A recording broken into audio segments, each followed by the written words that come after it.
Auzubillahi minasyaitonirrajim. Bismillahirrahmanirrahim. Assalamualaikum warahmatullahi wabarakatuh. Innal hamdalillah nahmaduhu wa nasta'inuhu wa nastaghfiruh wa na'udzu billahi min shururi anfusina wa min sayyiati a'malina. Man yahdihillahu fala mudilla lahu wa man yudlil fala hadiya lahu. Wa asyhadu an la ilaha illallah wahdahu la syarika lahu wa asyhadu anna Muhammadan abduhu wa rasuluh. Ya ayyuhalladzina amanu taqullaha haqqa tuqatih wa la tamutunna illa wa antum muslimun. Ya ayyuhan nasu taqu rabbakumul ladzi khalaqakum min nafsin wahidah wa khalaqa minha zawjaha wa batha minhuma rijalan katsiran wa nisaa'a wattaqullaha alladzi tasaaluna bihi wal arham innallaha kana 'alaikum raqiba.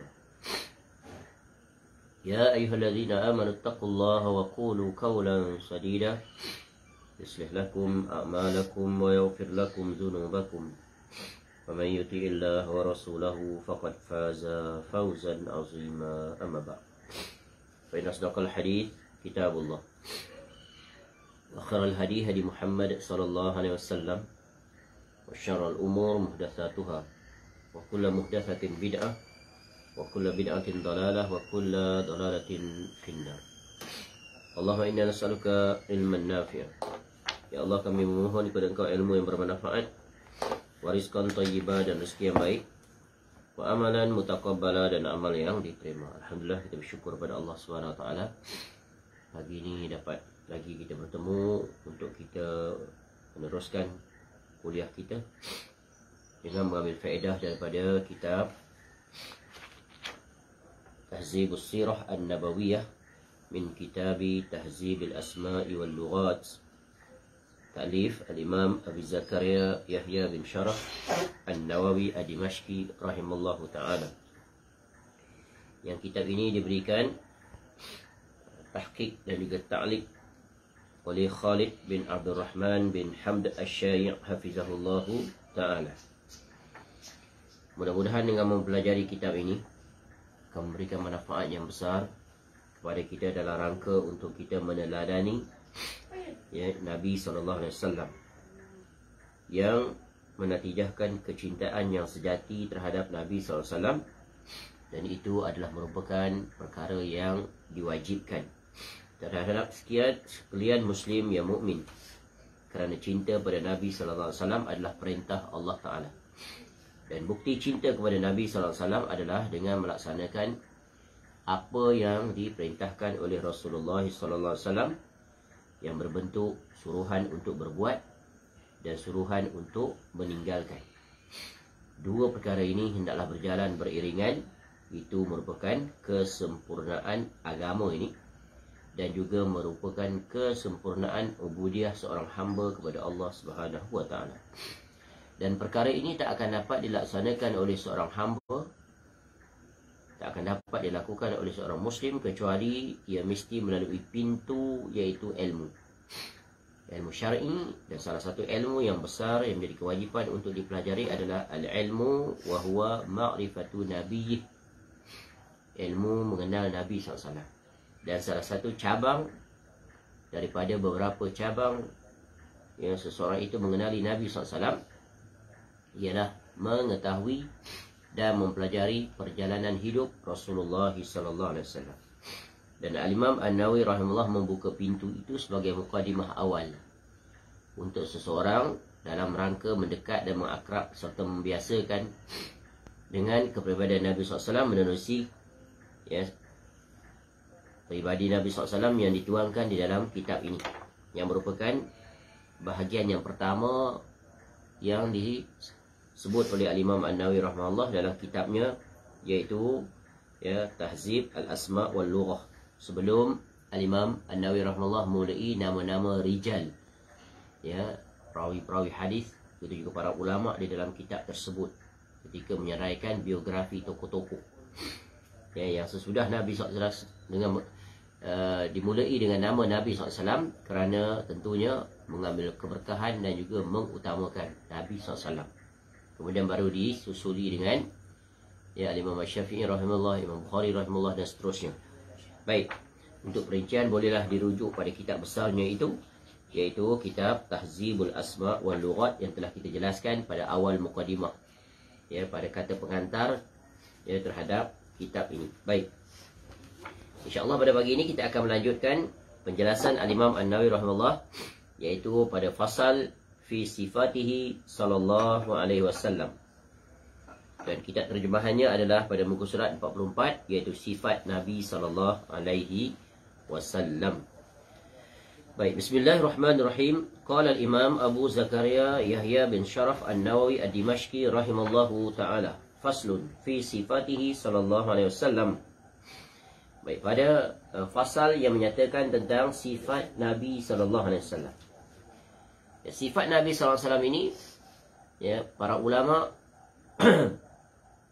ya, dari generasi ke generasi mereka menulis satu kitab khusus yang menghimpunkan tentang hal yang terkait tentang sifat Nabi sallallahu alaihi wasallam, akhlaknya, kepribadiannya, penampilannya, kegemarannya, ya, pakaian, minuman, ya, cara hidup, cara, ya, berumah tangga, cara berinteraksi dengan orang lain, yang mana kitab di antara disiplin kitab yang terkenal dalam memuatkan hal-hal terkait tentang hal ini, ya, diberi nama Syama'il, ya, Al-Muhammadiyah ataupun Syama'ilun Nabi sallallahu alaihi wasallam. Dan di antara kitab yang terkenal iaitu kitab, ya, Syama'il Muhammadiyah yang ditulis oleh, yang disusun oleh, ya, Al-Imam At-Tirmizi rahimahullah, iaitu salah seorang penyusun, ya, sunan, kitab sunan yang terkenal iaitu Sunan At-Tirmizi.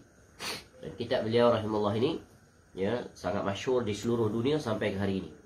Dipelajari, diadakan majlis-majlis pembacaan, kemudian diberikan ijazah sanad kitab.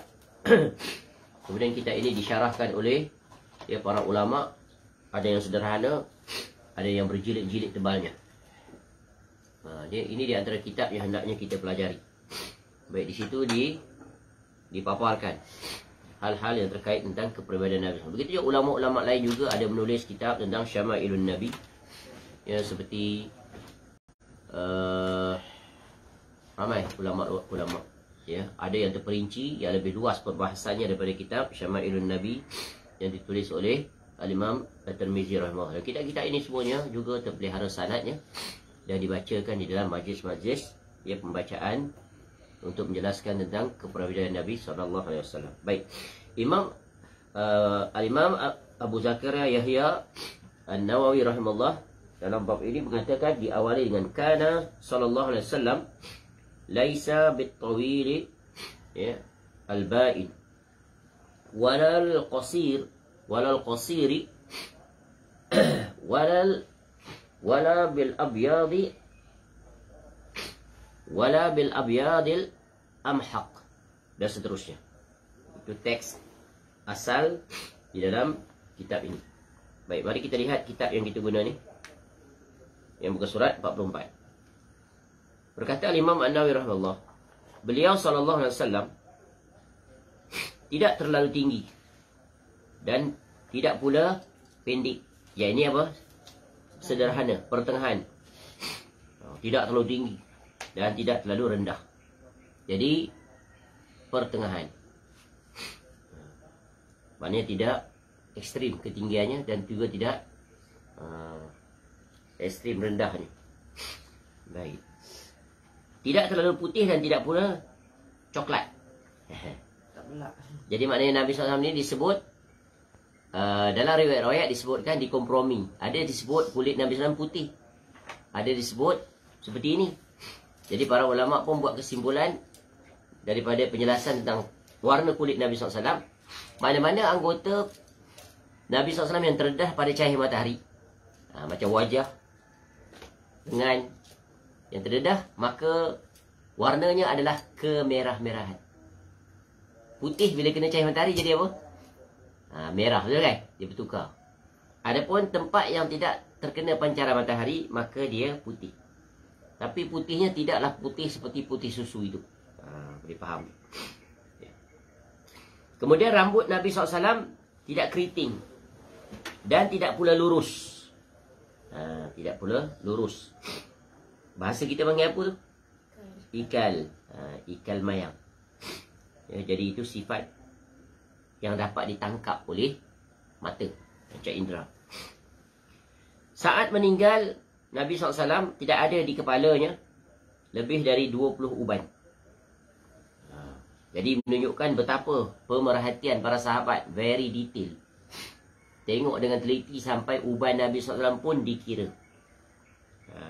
Jadi tak banyak uban Nabi SAW. Ya, di janggut dan di kepalanya, ya, sejumlah 20 uban, boleh dibilang. Maknanya tak lebih. Dalam riwayat disebut sedikit, maknanya sedikit. 14, dalam riwayat disebut 14 hingga 20 bilangan helai, uban. Kombinasi janggut dan kepala. Tapi janggut Nabi SAW adalah lebat. Maknanya hanya sedikit dan dapat dilihat. Jadi kalau uban ni sedikit, boleh dibilang. Kalau ada banyak, tak boleh bilang. Ya. Kemudian tubuh Nabi SAW bagus. Elok.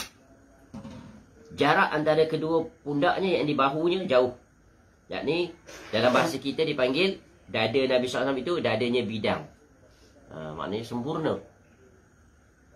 Dengan seluruh bentuk postur tubuh badan. Postur tubuh badan tu dengan, ya, maknanya seimbang semuanya. Ya, ada orang memang kalau kita lihat tak seimbang. Ya, tinggi tapi kakinya kurus melidi.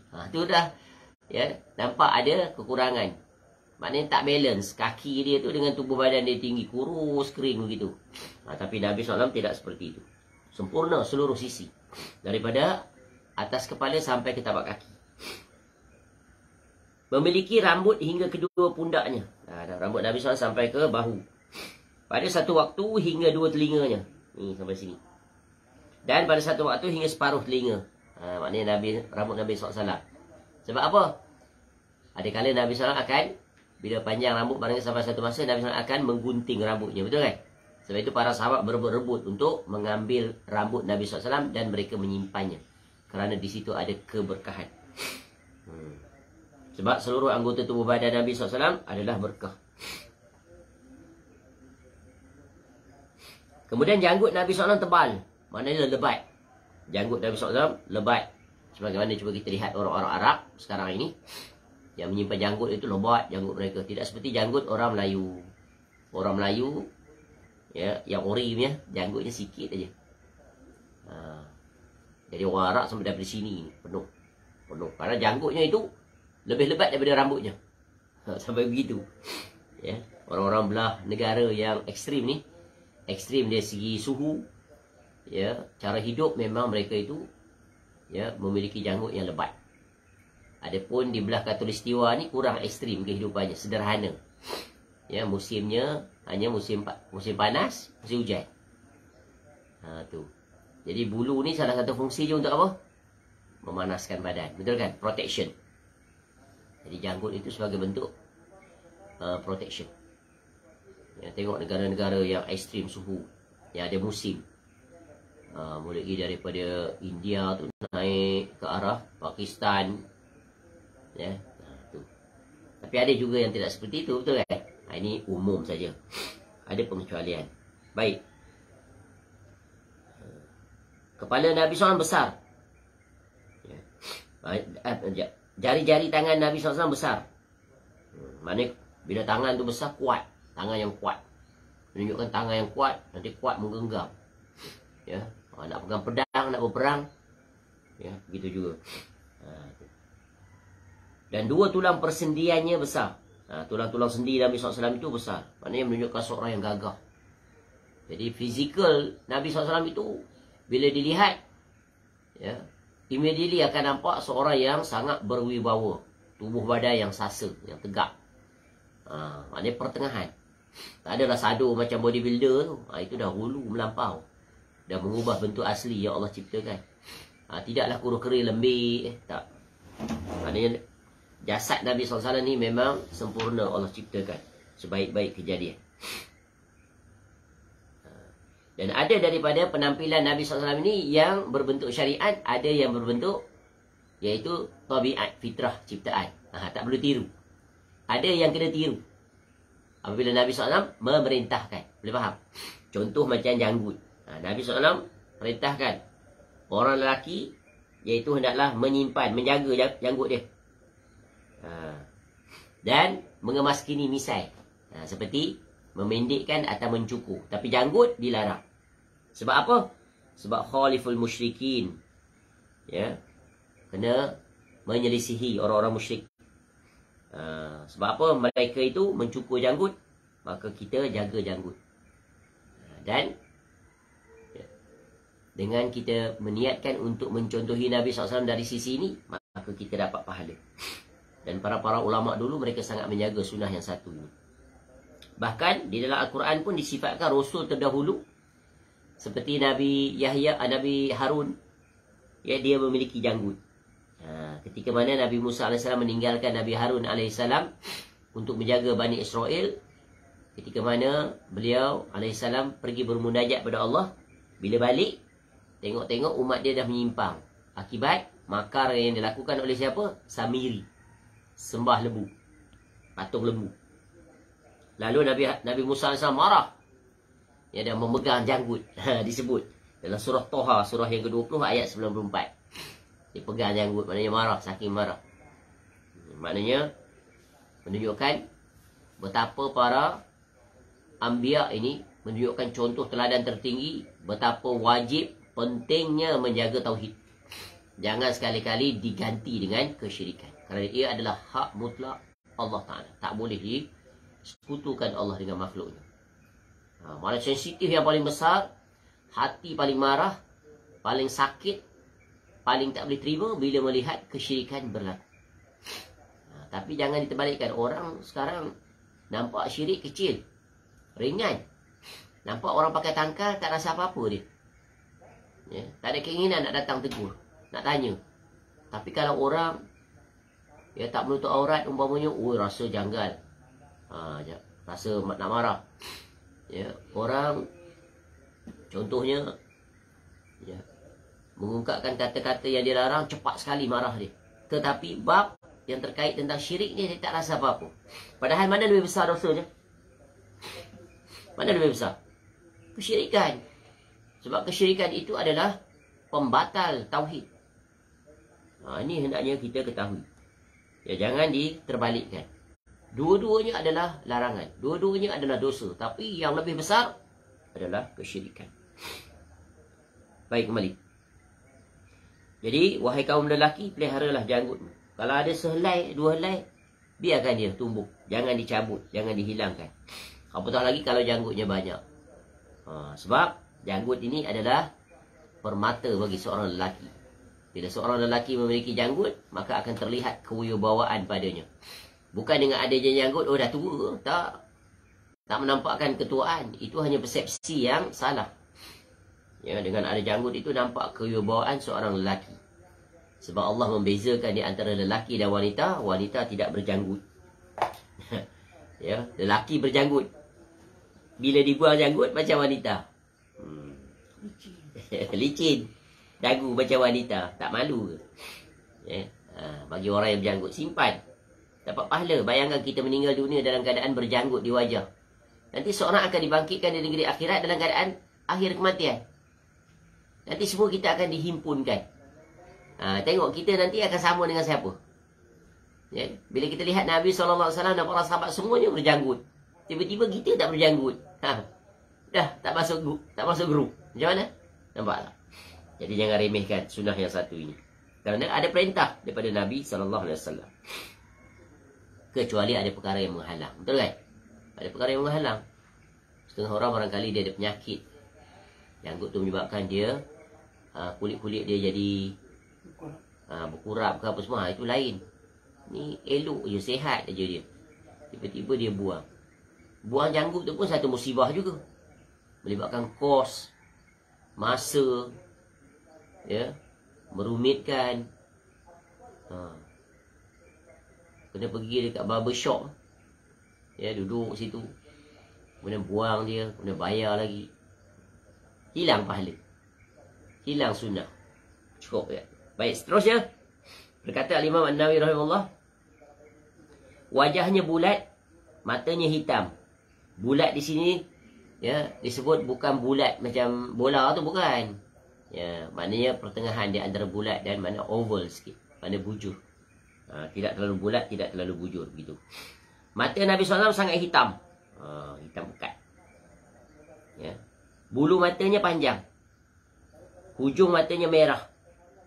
Berbulu lembut dari dada hingga ke pusat. Daripada dada sini, sini turun ke pusat. Maknanya dadanya berbulu. Biasalah orang Arab. Ya. Jadi Nabi SAW ni sebenarnya penampilannya sama tak seperti orang-orang yang lain? Orang Arab. Sama. Cuma berbeza dari segi kesempurnaan. Maknanya kalau dibanding dengan yang lain, Nabi SAW itu terbaik. Dari sisi janggutnya, dari sisi rambutnya, dan dari segi kulitnya. Baik.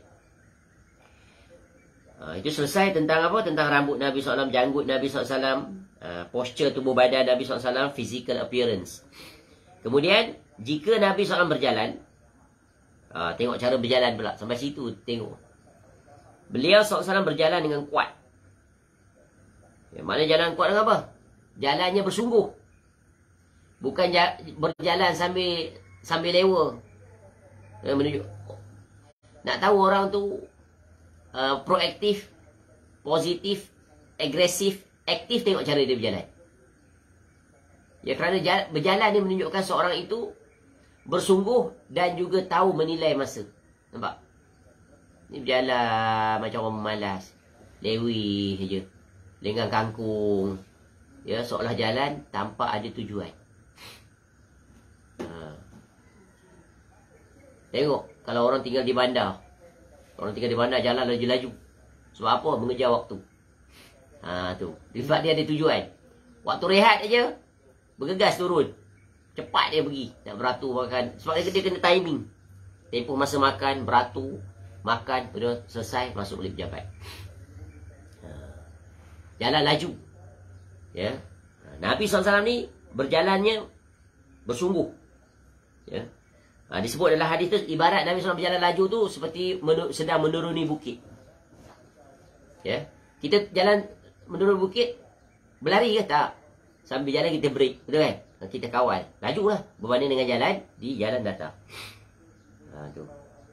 Jadi berjalan ni juga menunjukkan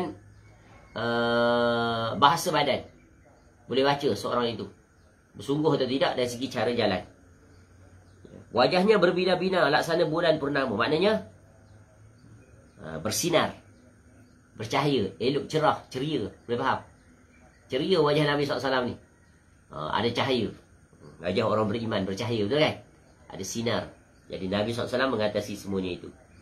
Maknanya bila lihat wajah Nabi SAW ini, ibaratnya begini.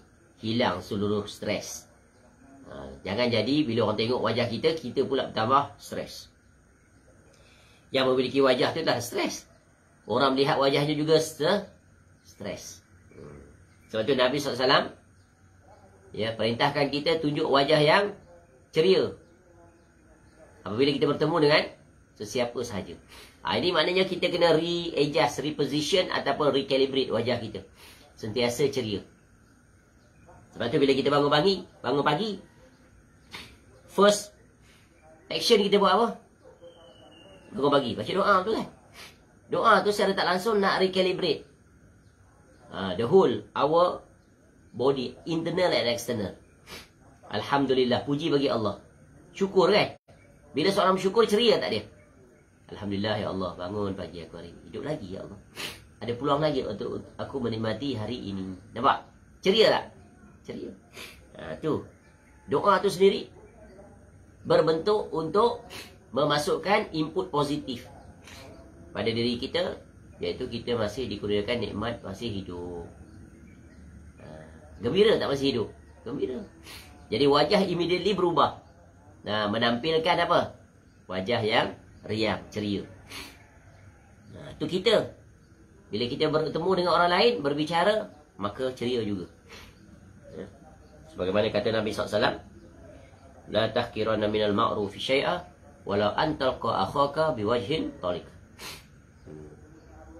Jangan kamu remehkan satu perbuatan kecil, walaupun kamu menunjukkan wajah yang ramah pada seseorang. Selalu, always smile. Ya, smile wave, and life goes on. Beautiful. Itulah dia prinsip hidup seorang yang faham tentang aturan syariat kerana mencontohi Nabi SAW. Baik. Seakan-akan wajahnya adalah bulan. Tak disebut Nabi SAW itu seperti mentari. Disebut seperti bulan. Bulan tenang tak jiwa kita tengok? Boleh tak lama-lama kita tengok? Boleh, matahari tak boleh. Itu tepat dengan perumpamaan ini. Suaranya Nabi SAW merdu. Maknanya merdu tu, maknanya suara Nabi SAW tu enak. Kalau Nabi SAW berbicara, ia sesuai dengan teks yang Nabi SAW ucapkan. Ketika Nabi SAW menjelaskan sesuatu dengan tegas, maka semua orang akan terpaku dan beri perhatian. Ketika Nabi SAW menceritakan sesuatu yang membekas di jiwa, boleh menyebabkan mengalir air mata, mengalir air mata. Betul kan? Contoh hadis riwayat Irbad bin Sariyah, ya, tentang Nabi SAW, ya, ketika menyampaikan wasiat, para sahabat menangis. Seolah itu wasiat yang terakhir. Betul kan? Tentang Nabi SAW wasiat, ya, akan lihat banyak perpecahan. Ya, pegang teguh dengan sunnah Nabi SAW dan sunnah Khulafa' Ar-Rasyidin. Addu 'alaiha bin nawajis. Kena taat kepada seorang pemimpin walaupun dia adalah hamba, ya, Habsyi dan sebagainya. Baik, kemudian pipinya lunak, mulutnya lebar dan perut dan dadanya sejajar. Itu maknanya pipi Nabi SAW lunak, maknanya tidak keras, lembut, ya. Mulut Nabi SAW lebar sesuai dengan bentuk kepala Nabi SAW. Baik, kemudian itu tentang bahagian anggota kepala Nabi SAW. Kedua pundak, kedua bahu Nabi SAW, kedua hasta dan bahagian atas dada Nabi SAW berbulu. Pergelangan tangannya panjang, telapak tangannya lebar. Lubang kedua matanya panjang, kedua tumitnya memiliki sedikit daging. Di antara kedua bahunya, pundaknya terdapat tanda kenabian, seperti kancing rumah pengantin atau seperti telur merpati. Ini adalah penjelasan seterusnya. Tangan, ya, mata Nabi SAW ini diperincikan lagi. Jadi Nabi SAW ini ada tanda kenabian. Dipanggil khatam nubuwah. Dan dengan khatam nubuwah inilah, ya, Nabi SAW, ya, dikenali tanda sebagai seorang Rasul. Ya, sebagaimana Rahib Buhairah tu, dia lihat ada tanda itu pada Nabi SAW. Ketika mana kafilah perdagangan Abu Talib bersama orang-orang Arab lain ni, dalamnya ikut Nabi SAW masih kecil. Nampak? Dapat tengok. Panggil anak kecil itu nak tengok. Dia tengok ada tanda ini. Maka dia yakin dan pasti itulah dia Rasul yang sedang ditunggu kehadirannya oleh pelbagai agama. Tapi bila datang, ya, ditolak. Dan dengan sebab khatam nubuah inilah, ya, Salman Al-Farisi masuk Islam. Ya, Salman Al-Farisi radhiyallahu anhu masuk Islam. Sebagaimana ketika Nabi SAW sampai ke bumi Madinah, ya, hijrah Nabi SAW, maka datanglah Salman Al-Farisi. Salman Al-Farisi ini asalnya daripada mana? Parsi. Dia sanggup datang ke Madinah kerana apa? Kenapa? Bukan kerana dia telah mendengar khabar di negaranya, ya, rahib-rahib, pendeta-pendeta Nasrani mengatakan akan datang seorang Rasul. Nanti dia akan ada di bumi Madinah. Dia akan berhijrah daripada bumi Mekah ke Madinah. Lalu dia datang. Untuk apa? Untuk beriman dengan Rasul tersebut. Itu orang yang baca dan buat. Berbeza dengan kebanyakan, ya, pendeta-pendeta Nasrani dan Yahudi banyak zaman sampai sekarang, baca tahu tapi tetap mengingkari kerana mengikut pendahulu mereka yang ingkar itu. Maka beruntunglah Salman Al-Farisi radhiyallahu anhu, dia datang. Ya, ketika Nabi SAW berada di Madinah, ketika itu dia adalah merupakan hamba kepada seorang Yahudi. Dia hamba. Dibeli, ditangkap, katanya bila datang Madinah ditangkap, kemudian dijual jadi hamba Yahudi, beli. Jadi dia adalah hamba ketika itu. Lalu ja'a Salman Al-Farisi ila Rasulullah SAW hina qadima al-Madinah. Ya, ketika mana Nabi SAW tiba di Madinah, Salman Al-Farisi datang bertemu dengan Nabi SAW. bima idatin alaiha rutab. Lalu dia datang bertemu Nabi SAW, dia bawa kurma. Buah kurma nak dibagi pada Nabi SAW. Rutab. Fawudi'at atau fawada'aha baina yaday Rasulullah SAW faqal. Lalu dia bagi pada Nabi SAW, dia letak di hadapan Nabi SAW buah kurma tu. Lalu kata Nabi SAW, faqala ya Salman, ma hadha? Wahai Salman, ni apa ni? Nabi SAW kenal Salman Al-Farisi. Ya, hamba. Lalu Salman radhiyallahu anhu menjawab, faqal sadaqatun alaika. Ini sedekah untukmu dan sahabatmu. Tengok, unik tak Nabi SAW? Nabi SAW tak makan, tanya. Tanya dulu. Ni apa ni? Ya. Lalu disebut sedekah untukmu. Lalu Rasulullah SAW berkata pula, irfa'ha. Angkat dia. Ambil balik. Fa inna la na'kulus sadaqah. Sebab apa? Sungguhnya kami tidak boleh makan barang sedekah. Sebab Salman tadi kata, ni sedekah untuk engkau ya Rasulullah. Lalu Nabi SAW kata, tak boleh. Kami tak boleh makan sedekah. Jadi ini di antara dalil bahawa Nabi SAW tidak menerima sedekah. Tu. Kemudian Salman radhiyallahu anhu esok datang lagi. Fajaa al-ghada bimislihi. Seperti juga. Fawada'ahu baina yaday Rasulullah SAW faqal, ma hadha ya Salman? Bawa lagi kurma. Bagi lagi pada Nabi SAW. Hidang depan. Nabi SAW tanya, apa ni? Ya, faqala hadiyatun laka. Ni ya Rasulullah, hadiah pula. Semalam bersedekah, hari ni aku nak hadiah. Tukar wording je. Ya, wording. Benda sama. Tapi niatnya lain. Betul kan? Ni atas nama sedekah. Nabi SAW tak menerima sedekah. Ni atas nama apa? Hadiah. Gift. Lalu Nabi SAW kata, faqala Rasulullah SAW li ashabi ibsutu. Ibsutu pula. Ubsutu. Ya. Lalu Nabi SAW kata, hidangkanlah. Boleh makan. Summa nazara ila al-khatami ala zahri Rasulullah SAW. Fa'amana bi. Ketika Nabi SAW dan para sahabat makan hidangan itu, Salman ni dia perhati pada Nabi SAW. Ketika tengah makan, Nabi SAW tunduk, tengok ke belakang Nabi SAW. Lalu dia nampak tanda kenabian. Ya, khatam nubuah di bahagian belakang. Di antara dua tulang belikat di tengah center belah kiri. Lalu Salman pun menyatakan keimanannya pada Nabi SAW. Kemudian disebut wakana lil Yahudi fashtarahu Rasulullah SAW bikadha wa kadha dirhaman ala an yaqrisa lahu nakhlan atau nakhilan.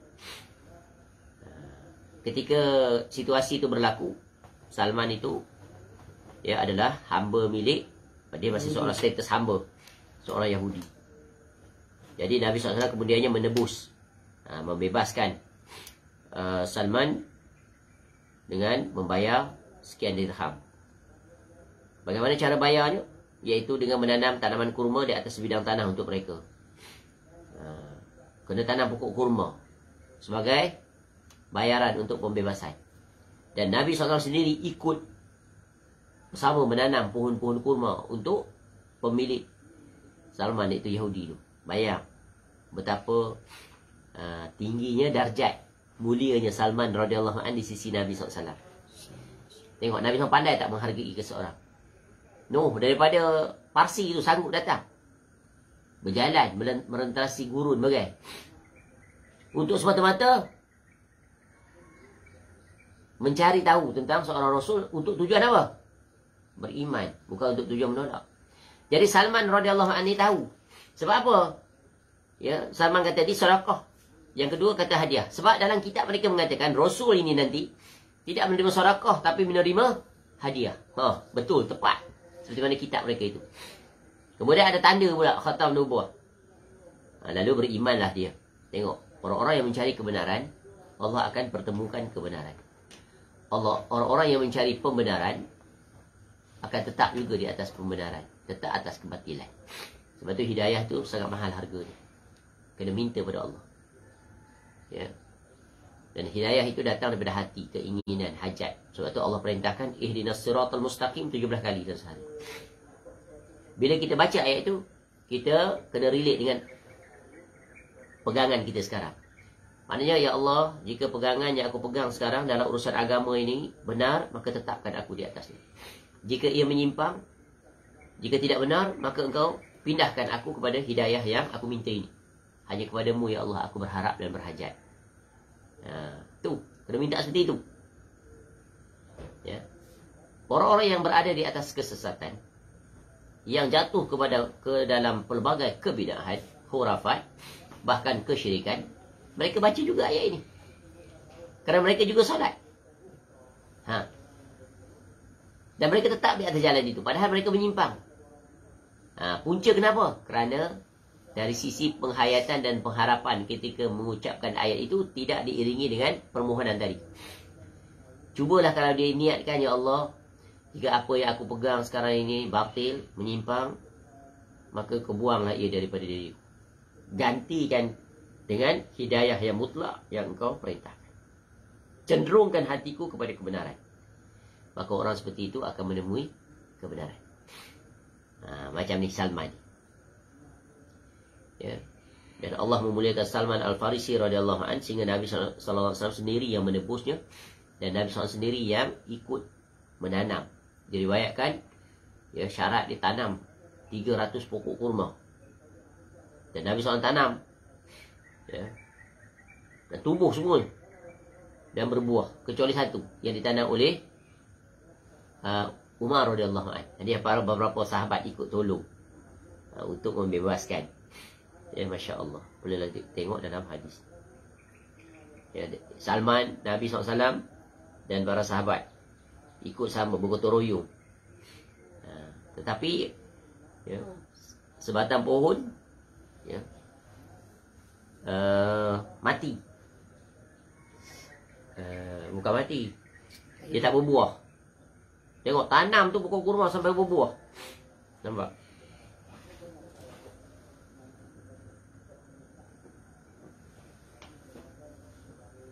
Jadi diriwayatkan dalam hadis, ya, semua pokok yang ditanam itu berbuah kecuali satu. Sehingga Nabi SAW tanya, faqala Rasulullah SAW, ma sya'nu hazihin nakhlah. Ya. Mengapa dengan tanaman kurma yang satu ni tak berbuah ni? Kenapa tak buah? Faqala Umar. Lalu Umar berkata, ya Rasulullah, ana gharastuha. Saya ditanam. Ya. Aku yang tanam pokok tu tak buah. Fanaza'aha Rasulullah SAW, fagharasaha fahamalat min amiha. Masya Allah. Nabi SAW cabut pokok tu, ya, dan tanam semula, ganti pokok baru. Akhirnya pokok itu berbuah pada tahun itu juga. Masya Allah. Hadis riwayat Imam Ahmad dan Tirmizi, hadis yang hasan. Baik, kembali. Jadi kalau kita nak huraikan sesuatu perkataan Imam Nawawi rahimahullah tentang peribadi Nabi SAW, banyak hadis-hadisnya. Maka rujuk dalam kitab Syama'il Muhammadiyah di antaranya. Dan di sini pun dinyatakan nota kaki boleh dirujuk pada nota kaki 52 mengenai masalah ini. Lihat Asy-Syama'il Al-Muhammadiyah, karya Al-Imam At-Tirmizi rahimahullah. Seterusnya, dan tentang khatam nubuah ini juga ada riwayat yang lain tentang, iaitu di mana ini tentang dalam bab pakaian Nabi SAW. Qurrah bin Ilyas bin Hilal radhiyallahu anhu berkata, ataitu Rasulullah SAW fi rahtin min Muzainata linubayi'ah. Kata beliau radhiyallahu anhu, aku pergi berjumpa. Ataitu Rasulullah SAW, berjumpa, ya, fi rahtin, bersama dengan rombongan daripada kabilah Muzainah, ya, Bani Mudar. Untuk apa? Linubayi'ah, untuk berbai'ah. Ya, tujuannya berjumpa tu untuk berbai'ah dengan Nabi SAW. Maknanya apa? Aku janji taat kepada perintah Allah dan Rasul, istiqamah di atas ketaatan dan berbagai-bagai, ya. Wa inna qamisahu la mutlaq. Pada masa itu aku lihat pakaian Nabi SAW terbuka. Komis. Komis. Kita panggil apa? Gamis. Betul kan? Payah nak. Lisan Melayu payah nak sebut huruf apa? Kof. Kof. Tak ada nak tulis maksud nak cakap kof ni payah. Dalam bahasa Melayu dia jarang pakai kof, dia pakai kaf. Betul kan? Jadi huruf koh tu jadi ga. Gamis. Huruf Arab tak ada huruf ga. Betul kan? Orang Melayu dia pandai tambah. Orang Arab dia berat nak sebut huruf ga. Kita lembut, mudah. Huruf kof berat. Sebab tu kita tak kata komis. Huruf sod pun berat juga. Dia selalu tukar jadi sin. Kita panggil gamis. Gamis. Baju gamis betul? Tak panggil komis. Komis sod. Komis. Bawa beratnya. Orang Arab lembut je. Maknanya baju gamis Nabi SAW terbuka. Maknanya terbuka. Butang ni Nabi SAW.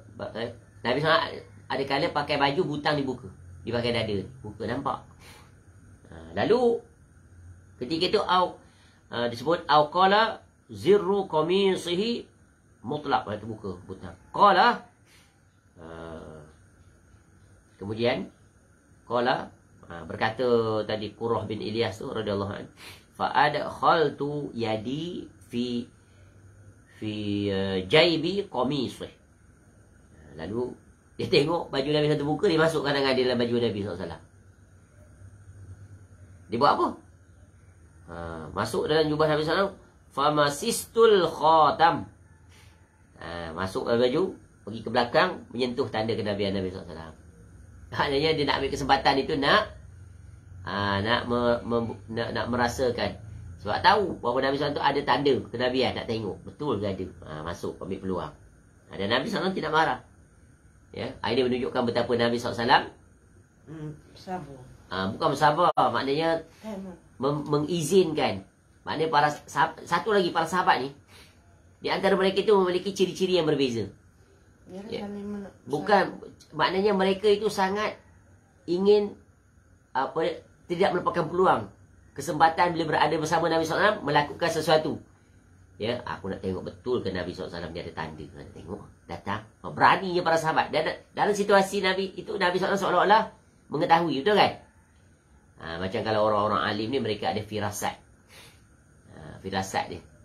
Dan perkara itu tidak terlarang, mereka membenarkan. Maka Nabi SAW, ya Allah bagi ilham pengetahuan. Oh, ya, sahabat ni niat baik, nak tahu. Masuk baju, masuk bayang kan? Nabi SAW. Ya, para sahabat begitu saking sayangnya para sahabat Nabi SAW, dan betapa sayang juga Nabi SAW pada para sahabat ni, mengizinkan, tak marah. Dan sebab tujuan dia apa? Nak tengok betul Nabi SAW ni ada khatam nubuwah. Pegang. Baik, seterusnya. Jika berjalan, seakan-akan tanah bumi dilipat untuknya. Maknanya cepat, berjalan cepat. Bukan sambil lewa santai-santai. Saat menyusulnya, mereka mendapatinya tidak menaruh perhatian. Tu. Ya, Nabi SAW tak terganggu dengan interference, gangguan-gangguan dalam perjalanan. Fokus, maknanya Nabi SAW fokus. Macam kita ni berjalan sekejap, berhenti, tengok sana, tengok sini, cuit sana, cuit sini. Nabi SAW terus dalam perjalanan. Ya, dalam jalan. Beliau SAW mengurai rambut kepalanya pada keningnya, lalu memisahkan menjadi dua bahagian. Ini rambut Nabi SAW dibagi dua. Beliau SAW menyisir rambutnya, menyisir janggutnya, dan bercelak dengan celak ismit setiap malam. Pada tiap-tiap mata, 3 sapuan saat tidur. Dia bercelak. Jadi sunnah bercelak sebelum tidur. Dan Nabi SAW menyikat rambut. Maknanya kemas. Tak adalah bersambut. Ya, kita tengok pun kita stres. Ya, dan sebab apa? Penampilan peribadi ni penting. Image ni penting. Sebab apa? Dia akan mendatangkan keselesaan bagi orang lain. Betul kan? Di antara faktor adanya barrier dalam effective communication adalah dari segi penampilan. Kalau by first impression saja, penampilan tidak enak di sisi pandangan mata, akan berlakulah masalah dari segi komunikasi seterusnya. Boleh faham? Jadi sebab itu kita disuruh untuk berpenampilan. Apa kriteria penampilan yang enak mata memandang? Ikut aturan syariat. Bukan mesti cantik, perempuan, boh gincu, bagai-bagai, boh lipstick, hijau mata-mata. Bukan. Itu ya dah melampaui aturan. Walaupun memang disukai oleh orang. Tetapi melorongkan pula kepada perkara yang terlarang. Fitnah dan seumpamanya. Maknanya pertengahan. Ikut aturan syariat ni semuanya wasati, wasatiyah, pertengahan. Tidak melampau, tidak meremehkan. Kemudian pakaian yang paling beliau sallallahu alaihi wasallam sukai adalah gamis. Kita tu kan gamis. Ada komis. Tak apalah dah jadi bahasa Melayu, gamis. Apa makna gamis ni? Baju berlengan panjang, labuh. Baju lengan panjang sampai ke pergelangan tangan dan labuh sampai ke mana? Bawah dada. Bukan. Sampai kepada atas mata kaki. Atas mata kaki. Mata kaki kan? Buku lali. Buku lali ke mata kaki? Sama. Tak melebihi itu. Ya. Ini pakaian Nabi SAW. Jadi kita ikutlah pakaian Nabi SAW. Apa pakaian Nabi SAW? Bukan mesti pakai kamis tak. Tapi maknanya spek dia tu. Panjang dia sampai ke mana. Ya. Jadi lengan kana kumu qamisi Rasulullah SAW ilal rusq. Lengan baju gamis Nabi SAW sampai pergelangan tangan. Tu. Ya. Jadi Nabi SAW sangat menyukai pakaian qamis. Sebab memang pakaian orang Arab sampai sekarang, betul kan? Tak pakai jubah. Ya, jubah. Kana ahabbu atau ahabba as-siyabi ila Rasulullah SAW, iaitu al-qamisa atau al-qamis. Itu dia. Berwarna putih. Jadi warna putih. Sampai sekarang orang Arab kalau kita pergi, Arab Saudi khususnya, lelakinya pakai jubah warna apa? Majoriti putih. Betul kan? Putih, bersih. Kemas pula tu. Licin tu. Dia gosok baju. Oh, muka kain dia berkualiti satu. Tapi memang kemas semuanya. Tak ada bergedut dah. Ya, kemas. Kemudian pakai atas kepala ikan tu. Putih. Jarang nak jumpa dia pakai jubah warna-warni macam kita. Betul kan? Kat Malaysia apa warna dia? Macam-macam. Dia pattern. Petak-petak lah. Warna macam rainbow lah. Semua ada. Jadi orang Arab ni betul-betul faham tentang sunnah. Pakai putih. Sunnah. Tapi tak salah pakai warna yang lain. Sebab Nabi SAW pun akan pakai warna yang lain. Seperti merah. Ya, ada warna-warna lain. Tapi menunjukkan Nabi SAW suka. Macam kita lah. Dalam banyak-banyak pakaian, kita suka pakai pakaian apa. Betul kan? Yang mana kita suka. Dalam banyak-banyak baju kita tu, kita ada baju yang memang kita suka. Kalau boleh tiap-tiap hari tak pakai baju tu, warna tu. Dan hibarah. Iaitu sejenis kain tebal berwarna kemerah-merahan. Ni kan warna merah pula. Hibarah ni kain yang dibuat daripada buatan Yaman. Terbuat daripada kapas. Berjalu-jalu merah. Tu. Kemudian lengan baju Rasulullah SAW hingga pergelangan. Kita dah sebut tadi. Baik, dalam bab pakaian ni sebenarnya, ia adalah perkara yang mengikut budaya, lokaliti dan juga persekitaran. Jadi Allah jadikan kepelbagaian. Ya, tidak stereotip satu jenis saja. Orang Melayu di Nusantara pakaiannya ada ciri khas dia, tak sama dengan orang Arab. Betul kan? Orang Eropah pakaiannya pun berbeza. Orang Afrika pakaiannya berbeza. Orang di benua Indochina, India pun berbeza. Jadi kesimpulannya pakaian itu dia terbuka dan tidak terikat. Pakailah fashion apa pun, tapi Islam datang dengan meletakkan iaitu spesifikasi, iaitu menutup aurat. Diterangkan kriteria apa makna menutup aurat. Jadi Nabi SAW pun menunjukkan contoh itu dalam pakaian terbuka, fleksibel, tidak rigid. Sebab Nabi SAW nanti pun akan pakai pakaian daripada pakaian Rom pun Nabi SAW pakai. Daripada pakai hadiah daripada Romawi. Ya. Daripada Yaman dan pelbagai lagi. Baik, seterusnya. Pada satu waktu beliau SAW memakai pakaian merah. Tu pakaian merah, warna merah. Sarung dan selendang. Tu. Tak selalu pakai komis, pakai sarung dan selendang. Pada waktu yang lain beliau SAW memakai dua pakaian. Warna hijau. Dan pada waktu yang lain beliau SAW memakai jubah yang sempit dengan tangannya. Pada waktu yang lain pula beliau SAW memakai peci, jadi kopiah ataupun alas kepala. Pada waktu yang lain beliau SAW memakai serban hitam dan mengulurkan kedua hujungnya di antara kedua baunya, pakai serban dari ekor belakang. Pada waktu yang lain memakai pakaian hitam terbuat daripada bulu, yakni kisar. Beliau SAW memakai cincin, sepatu atau kasut dan sandal.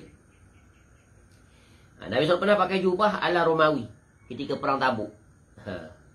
Ya, ini disebut dalam kitab Syama'il. Jadi ini di antara beberapa perkara ringkasan penting tentang sifat Nabi SAW dari sisi physical appearance, ya, pemakaian dan juga aktiviti dalam menghias diri Nabi SAW. Nampak? Kesimpulannya apa? Maka hendaklah kita berpenampilan yang mendatangkan keselesaan bagi diri kita dan juga orang lain. Kerana ia adalah perkara pertama yang sangat penting dalam melancarkan perhubungan, iaitu interpersonal skills, social interactions with others. Boleh faham? Penampilan yang sejuk, ya, dan sedap mata memandang sehingga orang selesa bila berbicara dengan kita. Boleh faham? Tu penting. Ni Nabi SAW ajak apa ni? Bab ni image grooming. Dalam istilah sekarang dipanggil apa? Image grooming ataupun personal appearance. Jadi jangan diremehkan perkara ini. Ya, kemas, tidak melampaui batas, tidak meremehkan, tidak serabai pakaian, berserabut je. Ya. Dan pakai ikut sesuai aturan situasi majlis apa yang kita datang. Ya. Bila pergi kerja ada pakaian kerja. Ni pergi kerja pakai jubah, pakai serban. Tak kena. Boleh. Ya, tengok situasi tempat. Ya, sehingga rigid sampai tu. Ya, kalau dah kerja kilang jadi operator takkan nak pakai serban. Nak jadi naas. Safety. Ya. Nanti masuk dalam mesin ekor serban. Begitu juga pakai dengan panjang. Tak boleh. Nak pakai pendek. Takut nanti masuk ke dalam mesin yang berputar. Kesesuaian tu, pakaian. Sebab tu setiap aktiviti, profession ada pakaian khas dia. Pakaian anggota tentera, anggota polis, penguatkuasa lain pakaian dia. Kasut dia pun tak sama. Orang kerja pejabat tak sama. Ya, berbeza. Jadi ikut kesesuaian. Tapi syaratnya ikut aturan syariat. Iaitu menepati syariat, ya, dari sisi definisinya menutup aurat. Perempuan ada kriteria dia, lelaki ada kriterianya. Baik, selesai penjelasan Al-Imam An-Nawawi rahimahullah tentang sifat Nabi SAW. Adapun perinciannya sebagaimana yang kita sebut, boleh dirujuk dalam kitab Syama'il Muhammadiyah seperti yang dikarang oleh Al-Imam At-Tirmizi rahimahullah. Dan semalam kita ada menyebutkan bahawa di antara hadis yang paling komprehensif, ya, yang menjelaskan secara terperinci adalah hadis yang diriwayatkan, ya, iaitu daripada penjelasan oleh Hindun bin Abu Halah radhiyallahu anhu, iaitu anak tiri Nabi SAW, anak kepada anak bawaan Khadijah radhiyallahu anha. Dan dia adalah orang yang sangat mengenali Nabi SAW, kerana dia duduk dan selalu bermuamalah dengan Nabi SAW, sehingga beliau radhiyallahu anhu meriwayatkan, ya, tentang sifat Nabi SAW dalam sebuah hadis yang panjang yang didengari, yang disampaikan oleh Hasan bin Ali radhiyallahu anhuma, cucu kesayangan Nabi SAW. Panjang. Boleh dirujuk, ya, pada hadis nombor 8 dalam Syama'il Muhammadiyah. Boleh dirujuk di situ. Panjang. Dan apa yang disebut ini merangkumi apa yang disebut oleh Al-Imam An-Nawawi rahimahullah pada bab sifat Nabi SAW. Jadi luangkanlah waktu untuk membaca kitab Syama'il Muhammadiyah. Wallahu alam. InsyaAllah selepas ini kita akan masuk kepada, iaitu anak-anak Nabi SAW. Auladuhu faslun. Auladuhu lahu SAW, ya, ada 3. Banin, banat, banin. 3 anak lelaki. Perempuan banat, lelaki banin. Muka surat 47. Baik, wallahu a'lam. Ya, mudah-mudahan kita lah dapat gambaran. Kalau kita ditanya, tolong sifatkan tentang sifat Nabi SAW, physical appearance, penampilan, pemakaian, at least kita boleh explain. Jadi dia penting juga. Kriteria-kriteria dia penting. Sebab apa? Nanti kerana nak mimpi. Kalau bermimpi, ditakdirkan, direzekikan oleh Allah bermimpi bertemu dengan Nabi SAW, boleh cross check. Cuba sifatkan Nabi SAW yang kamu mimpi tu. Kalau diperlihatkan wajahnya atau seluruh anggota tubuh badan Nabi SAW, bila disifatkan, kita akan buat comparison dengan penjelasan hadis ini. Wallahu a'lam. Subhanakallahumma wa bihamdika asyhadu an la ilaha illa anta astaghfiruka wa atubu ilaik. Wa sallallahu ala nabiyyina Muhammad wa ala alihi wa sahbihi wasallam. Wa akhiru da'wana alhamdulillahi rabbil alamin. Assalamualaikum warahmatullahi wabarakatuh.